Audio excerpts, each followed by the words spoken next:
Hey, it's Pop here, and I'm just sitting here on the back porch uh, looking at some of the projects I need to get started on. Uh, it's Tuesday, February 13th, and we're having a fairly warm day. It's not too bad, and I thought I might get out in the backyard and start kind of working on my garden, figuring out where I'm going to put stuff because I'm going to do things a little bit different this year. I want to take up the raised beds that I built out of railroad ties because after 2 years, I'm beginning to think that railroad ties are not a good material to use for raised bed gardening. Last year, one of our beds leached creosote, something I hadn't anticipated and didn't even think about. But needless to say, we ended up scrapping everything out of that bed.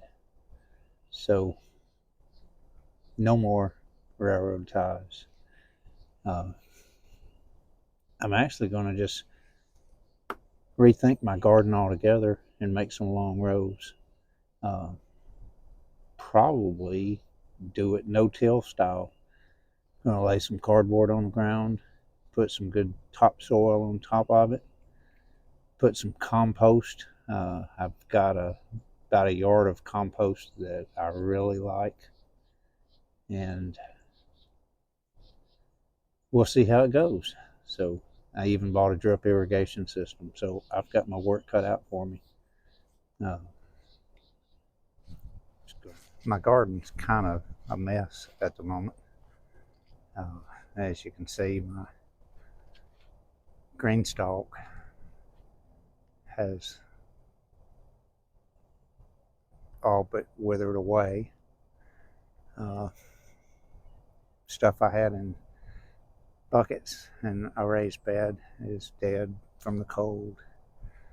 And believe it or not, I have a cabbage that is kind of hung on there. And I keep putting off harvesting it because I think it's still got some potential to get a lot bigger. So I'm going to just leave it alone and cover it when it gets freezing and see what happens.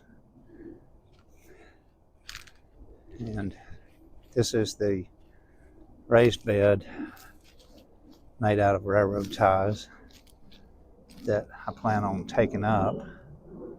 And also, you'll notice there's one next to it. I'm going to take it up also and extend those rows there. The one with the wire trellis in it, one with the cover on it, and I'm going to extend those on up this way, probably as no-till beds. And then I'll add a couple of rows over here. And Susan wants to leave this one just like it is.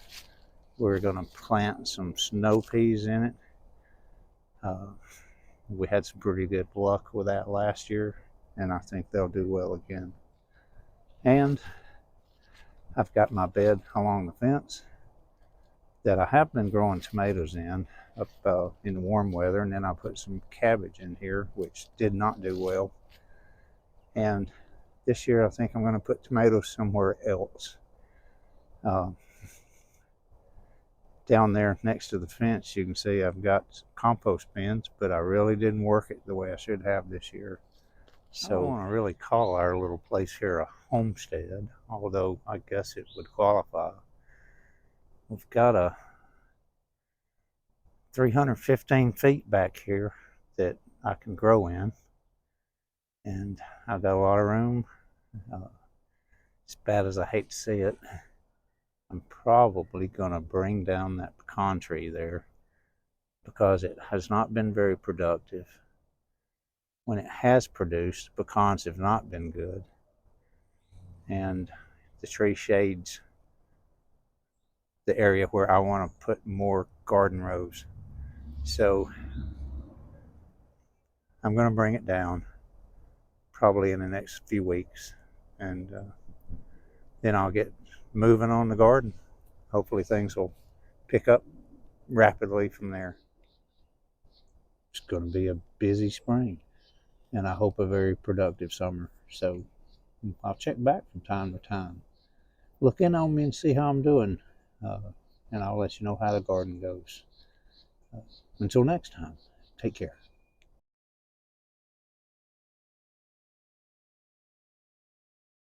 Hey, this is one of those projects that is probably going to stay on the back burner for a very long time. I'm not holding the camera at an angle. This whole building is leaning. It's being pushed up by that oak tree there, and the whole thing is leaning. I'm not even sure the number of degrees, but it's far from being vertical. I actually had the building shift so much that I had to tear out the door frame and reset it, which is really not easy to do when you're not hanging a door plumb and true and level. So I'm going to have to figure out how I'm going to handle this one. But for now, that's a back burner job.